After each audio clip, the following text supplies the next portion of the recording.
ایک پیاری سی ہرن جنگل میں رہتی تھی جو ہمیشہ دوسرے جانوروں کی مدد کرتی تھی۔ ایک دن ایک بھوکا بھیڑیا گلہری کا پیچھا کرنے لگا اور گلہری خوف کے مارے درختوں میں دوڑ رہی تھی۔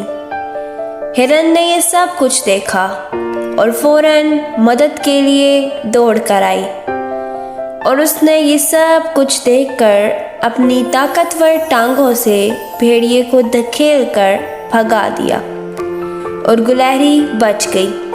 گلہری خوش ہو کر ہرن کا شکریہ ادا کرنے لگی اور اس سے کہا، ہرن بہن، جب بھی آپ کو میری ضرورت ہوگی تو میں بھی آپ کی مدد ضرور کروں گی۔ کچھ ہی دن بعد وہی بھیڑیا دوبارہ جنگل میں آیا اور ہرن کو پکڑنے کی کوشش کرنے لگا، مگر اس بار ہوشیار گلہری نے اپنے دوسرے دوستوں کے ساتھ مل کر شور مچایا اور درختوں سے پتھر پھینکے۔ بھیڑیا بہت زیادہ ڈر گیا اور جنگل سے بھاگ گیا۔ ہرن بچ گئی اور اس نے گلہری کا شکریہ ادا کیا۔ سبق: حوصلہ اور ٹیم ورک ہمیشہ کامیاب ہوتا ہے۔